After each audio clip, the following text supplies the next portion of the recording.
Now, you're probably all wondering what this actually review is about. Now, for once, I'm going to take a step away from Trains and Thomas and try something a bit different. I have a review of this, a phone, the Telstra Active Touch. Now, the reason I'm doing this review is because I haven't been able to find any information on this phone on the internet. And so I've decided that it's time to fill that gap with this review. So let's have a look at one of Telstra's home brand phones and see how does it really compare to a branded phone, and at a price of $260, is it worth cashing out that little bit extra to get a phone from a brand you can trust? Let's find out to this very first technology review by TrainzXtreme.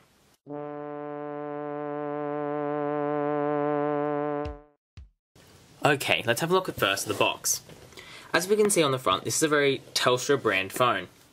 We've got no indication of brands anywhere, simply the Telstra mumbo jumbo. So okay, we can see that powered by Telstra network, we've got these main things advertised, exclusive to Telstra, surprise surprise, powered by Android with a 5 megapixel camera. What's interesting is it has this blue tick, which in Australia, when released by a phone by Telstra, Australia's biggest and best connected network, also the most expensive, surprise surprise, means that it gets superior coverage, which I can say from personal experience helps because my house is in a bit of a black spot. Here we go, now I've found it.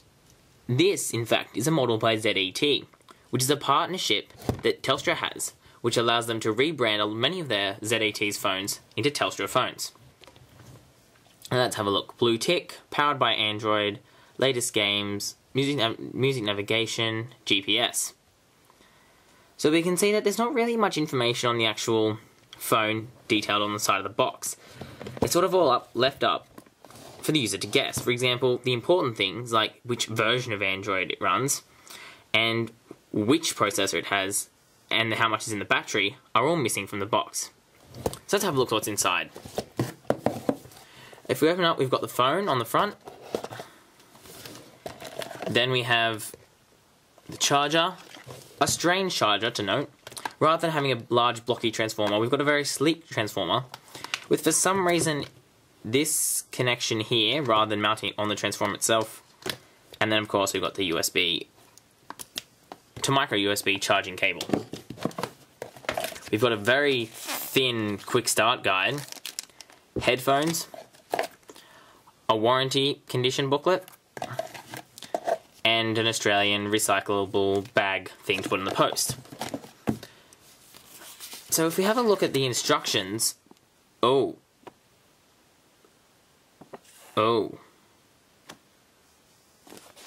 Okay, I'm not gonna lie, these are probably the crappiest instructions I've ever seen for anything. Anyone would think this is made in China. Oh wait, hang on, it is. For anyone who, having this as their first smartphone, which, you know, it probably is, seeing that an experienced smartphone user would probably want to go for a higher end smartphone, this would be extremely frustrating. I mean, for a start, we're not even told how to get the cover off. It's already off in this picture, which is not how it comes in the box. We're not told how to insert a memory card. We're not even told how to navigate around the phone, what each of the buttons along the bottom of the phone do. I think this is absolute rubbish excuse for instructions. And the warranty book, as we can see, is extremely small compared to many other companies which have pages and pages of warranty. So whether or not that's a good sign or a bad sign, I'm going to leave that for you to judge.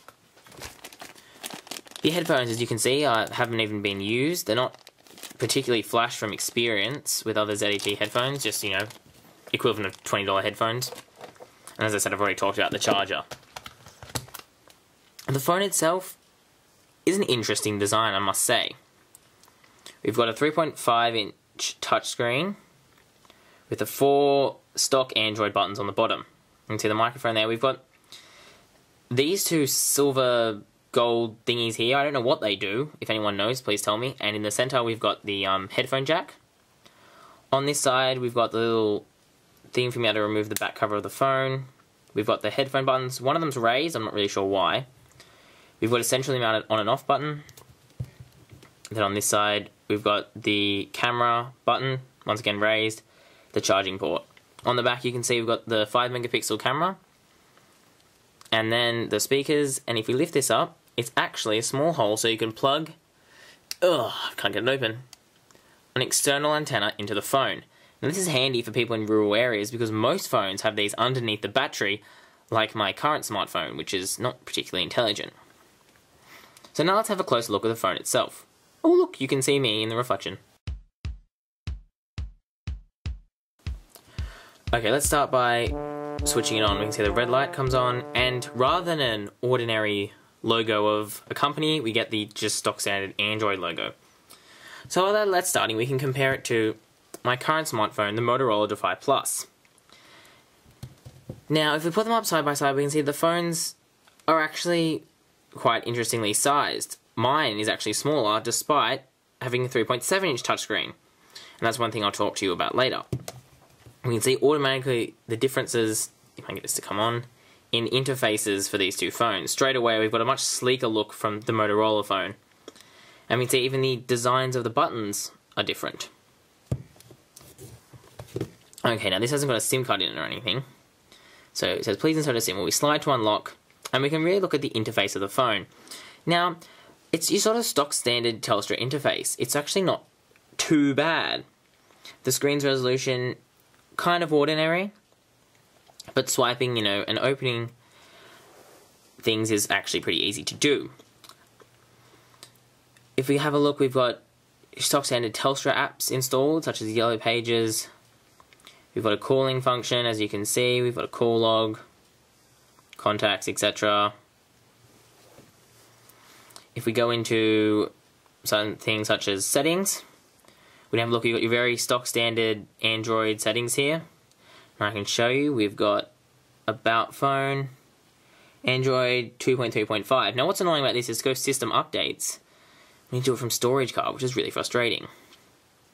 Now this phone has actually got a light sensor built into it, so it can enable auto brightness. But the interface really is clean, but nothing special. So what is this phone really about? I mean, we sort of talked about software, but let's go into the nitty-gritty.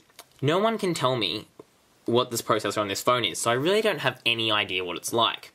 Nor could they tell me what the RAM was. I'm assuming it's probably an 800 MHz processor with about 512 megabytes of RAM. Now, if we open up the phone, we can find out it's 1,200 milliamp battery, which is pretty crappy for a smartphone. And I think this section of the smartphone is probably going to blend into the detriments a bit. But once again, we'll have another quick look at the skin they've placed on it. There's really no skin. We've got your stock 3 sort of buttons along the bottom. The stock screens, you can't delete any of them, which is interesting. And then some built-in apps. Interestingly, we've got stopwatch, sound recorder, stock on this, which are actually missing from other phones often. You have to download them separately. A very basically designed interface. Comes preloaded with Facebook and Twitter, just for something a little bit different. But apart from that, it's really nothing special, this interface, and I really think it's a bit clunky myself. The media player, if we open it up, yeah, it's pretty ordinary sort of Android setup. The notification thing at the top, once again, pretty boring. Missing the function to clear individual notifications. And as we can see, we've still got the Android market at the moment because it hasn't updated to Google Play. So overall, when using this phone, the apps actually respond quite nicely. I mean, they're nothing extremely special, but can be quite nice. I mean, we can go quickly. The camera doesn't take too long to load. Okay, maybe I lied. And although you can't really see on this screen, the camera's pretty average. In low light condition, it sucks. Not gonna lie. It doesn't have a flash, so that's a bit of a problem. But overall, I mean, you're getting pretty quick using of the phone. And it's quite capable of doing everyday tasks, which is something surprised me for a Telstra phone, especially since the Telstra T Smart Touch, or whatever it was horrible. And this has actually got a very nice Gorilla Glass, I finally found out, coated touchscreen. So now that we've had a pretty interesting look at this interface, we can compare it to a branded Motorola, for granted, does do a lot of special things with their phones. But as you can see the interface on this one. We've got much cleaner interface down the bottom with the different symbols. And even if we go in here, we can see we've got a nicer display of the different icons. And we can see Android's got this stock sort of skin. And if you go into settings, for example, we've got a battery and data manager, which is really nice in this Motorola phone, for example. And you can see that the drawer, with its slight transparency, and it's a little bit cleaner. Even though you're probably going, well, why does this make a difference? Well, just when every day using the phone, it just makes it a more cleaner user experience and more enjoyable to use. So now we've sort of had a look at this phone in a sort of interesting comparison to another smartphone. Let's go into why I didn't like this phone.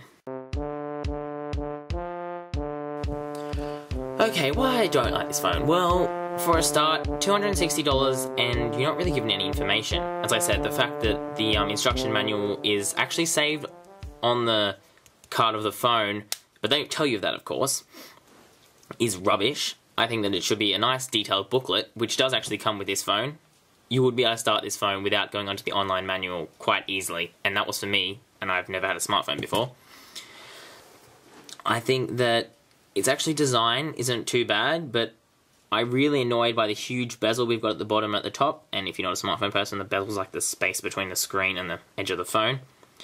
And I think that it could have had a nice larger screen for that. I think the battery is appalling, and the fact that there are no stock battery manager options means that I was lucky to get a day out of it in out-of-the-box settings. By disenabling data when I wasn't using the phone, I could get probably 2 days out of it. But that's not the kind of feature that your average smartphone user would know how to use. And for a beginning phone like this, it's not really very appropriate. I think that the interface is crap. I really do not like the interface. It's very standard Android. The lack of customability, the awkward logos, the lack of information on this phone really sort of disturbs me. And for one final thing, because this is such a strange phone, I mean, the internet doesn't even know it exists, and that's pretty scary. There are no covers for it.